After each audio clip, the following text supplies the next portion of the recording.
Short version, we're doing this right after we did the last episode, which is why we're in the same clothes. Dude, this is my clothes. I don't know what you're talking about. Yeah, you know, every day. If Michael Knight wears the same clothes in pretty much every episode, we can get away with it too. Yeah. So we're doing it right after Inside Out, and the only reason we remember that name is because we just finished watching it. I don't know when this episode's coming up.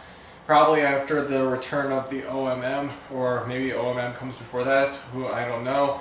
I don't care. Let's watch some Knight Rider. Well, let's talk about the episode. It's called The Final Verdict. Yep. And this is the final one off this DVD. Yep. So, segue. Yep. Yes, Thank God. Knight Rider's been redeemed. Yeah. So, Torey, do you want to take this one? Because you seem to have... We both had a fun time with it. This one was better. This one was so much better than the last one. We have... And I called a lot of the stuff that was going to happen. Like Woody Allen and stuff like that. I think, like we said, like this is the Knight Rider that we wanted to see. Yeah. Not the boring, not the... just nothing happening. This was Knight Rider. And this villain, he's not the best villain, but he did more than the Colonel. Yeah, so let's go ahead and discuss it. Devin, he gave Michael Knight a case, but Michael Knight declines it, saying that one of his friends is in jail for allegedly murdering somebody. Yeah. So he ends up going to the jail cell, and it was Charlotte? Love interest number 55. Yeah. Because she does kiss him at the end, even though there was no tentacle romance before. Yeah, so she ends up going in jail, but she's innocent. And Michael's looking for an alibi, and she talks about meeting this accountant named Marty, and they realize that they can get who can attest that she was where she was. Where she was innocent, or where she was at the time of the murder. She won't be sent more in jail, or won't get anything. Well, because the trial's coming up. Michael Knight goes to a place farther away where they are looking for this Marty guy who is a dweeb and is an accountant working for what is this guy? His name is Al, but what exactly is he's doing illegal stuff? Bad things. Let's just leave it at that. He pretty much said like, you could go ahead and if you do this, you'll get a raise. And then Marty didn't want to do it because he's just like, I want to just get out. What if I mess up? I would put a lot of people in jeopardy. And they're just like, don't worry about it. And then they just like, there's also these cops.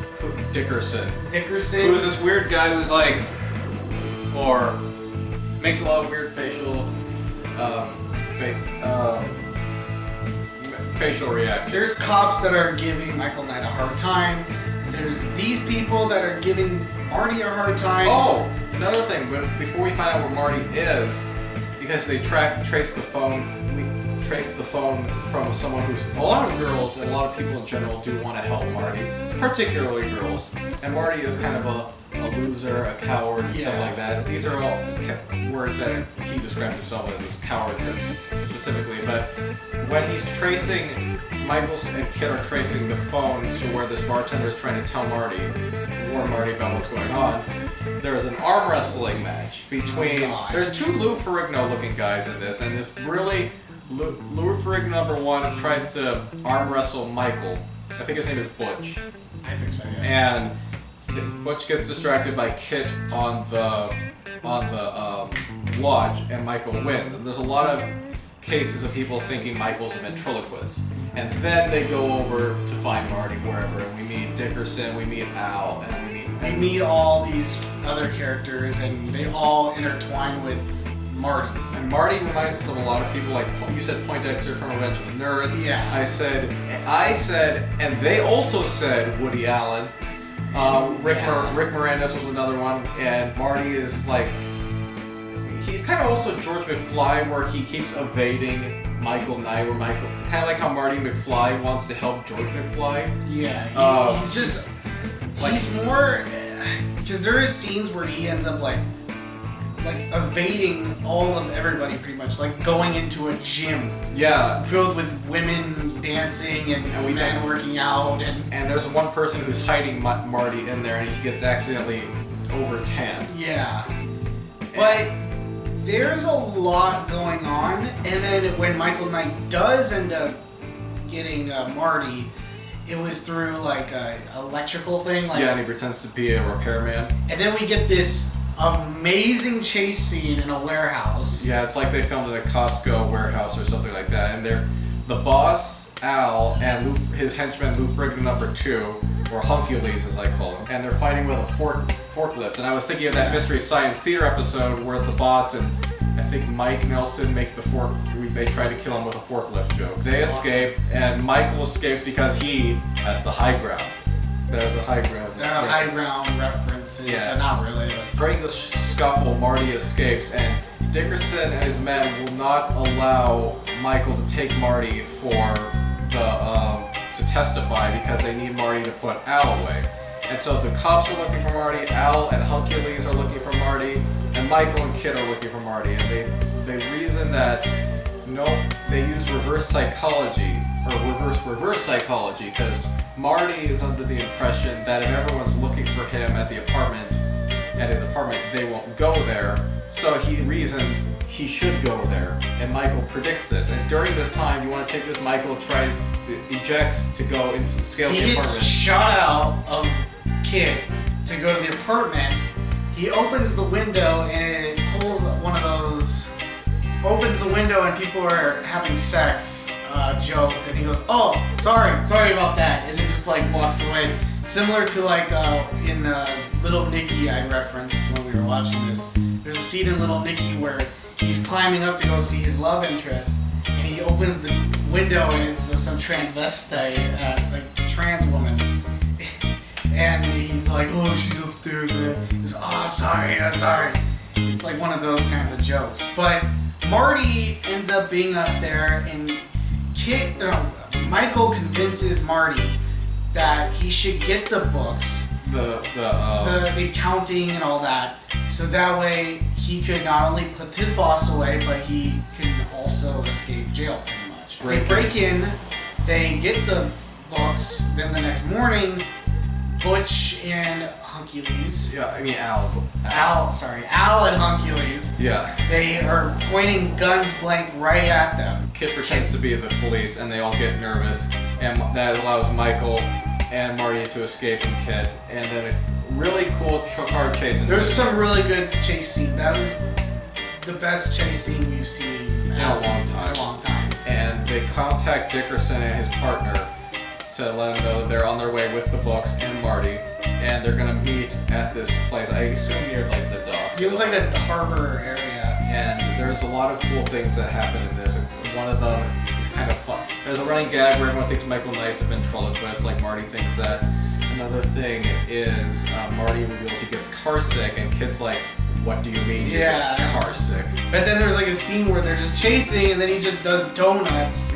And he's like, "Fun, huh?" And it's just like, "Oh, okay." And there's like 2 leaps, I think, in this car chase. There's the one leap, which is just a simple jump. And then there's the one other leap where he does jump over the truck, but then the owl and his goon jumps, and they do like the sideways, which is like, that was really cool. It just flips over. We thought they were dead. We were like, they just killed him. Because like the side of the car gets completely demolished, and we're thinking no one survives that, and they don't even check to see if they're okay. They just like, hands up, pretty much takes them away. And they get the books. And Marty's at first going to be arrested, but then Michael kind of fibs and says, "Oh, it was Marty's idea," on the condition that he testifies to save this woman.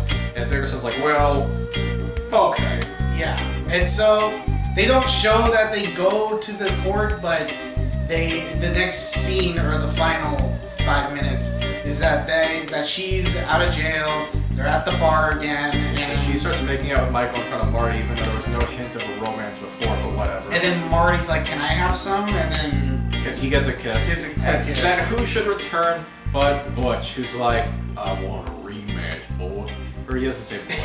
And he goes, "Kid." Oh yeah, because the communicator was broken during the episode. And he loses. He loses, and there's a great reaction from both Butch and Michael, where Michael's just in pain. And that's the end of the episode. Although, one thing worth mentioning is we were about to turn off the DVD until we saw the credits, and I'm gonna pull this back up because I'm trying to see if I can remember what the name was. So it says, yeah, you take it. We usually just cut and then we get right into filming, but the credits were still rolling at the time, and I told him to film it so that way we could get proof. So under the co-starring under this episode is Bob Shots, but with a $sign for the S. Yeah. So I think we're saying it correctly as Dink. Dink. So I'm gonna insert that clip right now, and that's was humorous to us. We were like, wait, what? We were just so confused because I just thought he was saying something, and I can't even see it from here because the lights are blurring. Yeah. And so when I just saw, wait, it's a $sign, and we were like, what the heck? That's very unusual for that. Yeah, so it must be like a really snazzy name of some actor. But we looked up Marty. He hasn't done the guy who played Marty hasn't done a whole lot. Like you said, Goosebumps was one thing, Wonderful World of Disney or Wonderful He's World of done something. He's also been in The Rocker. I've seen The Rocker, but he's like the school principal, and I don't remember him being in that. But he was fine. He was entertaining for the episode. But one of the writers did write for a Nicolas Cage film called Next. Was that any good? Do you I know? have no idea. Knowing the repertoire of Nicolas Cage films, maybe, I don't know. But this was, I know we didn't say much, but that say a whole lot like we did the last episode. But that's because the camera is about to die, so we have to speed through this. But this was a fun episode. Makes up for the last one.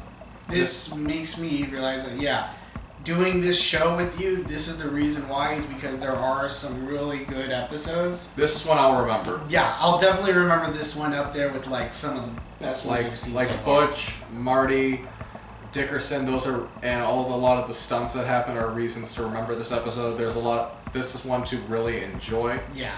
Another trend is the romance. Even though she's only in 2 scenes, is more believable. Not the romance itself, but the girl actor or the girl character is more believable. Yeah.